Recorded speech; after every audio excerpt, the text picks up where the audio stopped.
En République démocratique du Congo, il y a une crise sanitaire. Une crise immense, mais dont on parle très peu. C'est une bataille silencieuse, menée pour la vie, pour la dignité de millions de personnes. Et aujourd'hui, on va essayer de comprendre de quoi il s'agit. 8 millions. Voilà, je vais laisser ce chiffre résonner un instant. 8 millions. C'est énorme, difficile même de se le représenter. Mais alors, qu'est-ce que ça veut dire? Eh bien, c'est l'estimation du nombre de personnes qui en RDC pourraient vivre avec une maladie rare. Voilà la question qui va nous guider. Parce que derrière ce chiffre, il y a une réalité incroyablement complexe et, il faut le dire, beaucoup de souffrance. Alors allons-y, plongeons au cœur de cet enjeu de santé publique qui est juste majeur. Alors, première chose à bien comprendre, on ne parle pas de quelques cas par-ci par-là. Non, non, c'est un vrai problème national. Un défi sanitaire qui passe complètement sous les radars, dont presque personne ne parle. Parce que l'important, c'est de comprendre l'impact humain. Chaque unité dans ces 8 millions, c'est une personne, une famille. Concrètement, ça veut dire quoi? Ça veut dire une errance médicale qui dure des années, des diagnostics qui n'arrivent jamais. Parfois, ce sont des croyances mystiques qui prennent le dessus sur la science. Et au final, c'est une souffrance de tous les jours. Mais, et c'est là que ça devient intéressant, au milieu de ce tableau un peu sombre, un centre d'espoir a vu le jour. Une structure d'experts vraiment qui a été créée pour s'attaquer aux problèmes de front et surtout pour apporter des réponses concrètes. Et le voici, ce centre. C'est le Centre de référence des maladies rares et non diagnostiquées, le CRMND. Sa mission, elle tient en 3 mots, mais des mots très forts. Comprendre, diagnostiquer et accompagner. Comprendre la maladie, poser le bon diagnostic et surtout ne pas laisser les patients et leurs familles seuls. Alors, c'est quoi exactement? C'est une institution publique qui fait partie de l'université de Kinshasa. Et ce qui est clé, c'est son côté hyper spécialisé. Ça en fait une structure vraiment unique et absolument essentielle pour le pays. Le travail du centre, en fait, il repose sur 3 grands piliers. D'abord, évidemment, les soins spécialisés pour les patients, c'est la base. Ensuite, la recherche, parce qu'il faut faire avancer les connaissances. Et enfin, très important, le service à la communauté. Il faut sensibiliser, il faut former. C'est une approche à 360 degrés, vraiment complète. Bon, maintenant qu'on a vu la structure, rentrons un peu dans le concret. Comment est-ce que le CRMRND fonctionne au quotidien? Quels sont ses outils pour vraiment changer les choses?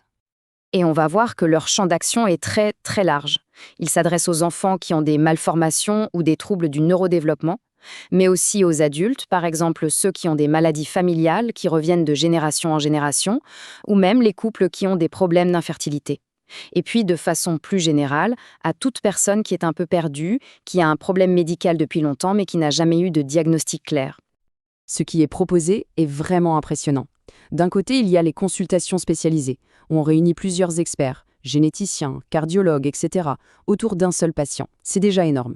Ensuite, et ça c'est une avancée capitale, il y a les analyses génétiques de pointe, comme le séquençage à haut débit. C'est maintenant possible de le faire à Kinshasa. Et enfin, un volet qui est absolument fondamental, le soutien et la prévention. Ça veut dire du conseil pour les familles, pour évaluer les risques, pour anticiper. Mais le centre ne s'arrête pas aux soins individuels. Il y a une vision beaucoup plus large, une vision stratégique. L'un des objectifs clés, c'est de construire une base de données nationale. Pourquoi?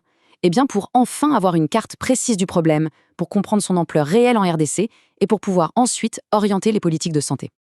Et cette ambition, justement, elle ne s'arrête pas à Kinshasa. Loin de là. Le but, c'est de passer dans ce centre unique à un véritable mouvement national. Ce réseau national, son but est simple, mais immense. Étendre l'action sur tout le territoire. L'idée, c'est que l'expertise, l'espoir, tout ça, ça ne doit pas rester confiné à la capitale. Il faut que ce soit accessible à tout le monde, dans toutes les provinces. Alors, quels sont les objectifs stratégiques de ce réseau? D'abord, réduire l'errance médicale et la stigmatisation. C'est mettre fin à des années, parfois des décennies de souffrance et de questions sans réponse. Ensuite, renforcer les compétences sur place, en formant les médecins en province, c'est crucial. Il faut aussi créer ce fameux système de données national pour bien évaluer les besoins. Améliorer la coordination entre les hôpitaux, bien sûr. Et le but ultime de tout ça, c'est de promouvoir un accès juste, un accès équitable au diagnostic partout en RDC. Et on arrive maintenant au point crucial. Parce que pour que cette initiative géniale puisse grandir, pour qu'elle dure, il faut un soutien officiel, un soutien structuré. C'est, ni plus ni moins, un appel à l'action adressé aux dirigeants. Écoutez bien cette phrase, elle résume tout. Les maladies rares sont réelles, fréquentes et représentent un enjeu majeur pour la santé publique en RDC. Le CMRND agit déjà. Une stratégie nationale est urgente. Le message est on ne peut plus clair. La solution est là. L'action a commencé. Ce qui manque, c'est la volonté politique pour passer à la vitesse supérieure, pour en faire une vraie priorité nationale. Et cette urgence, elle est encore plus criante dans certaines régions. On pense notamment aux provinces minières. Là-bas, des milliers de familles sont juste invisibles. Elles souffrent en silence, sans aucun soutien, sans aucun diagnostic. Ce sont en quelque sorte les grands oubliés du système de santé.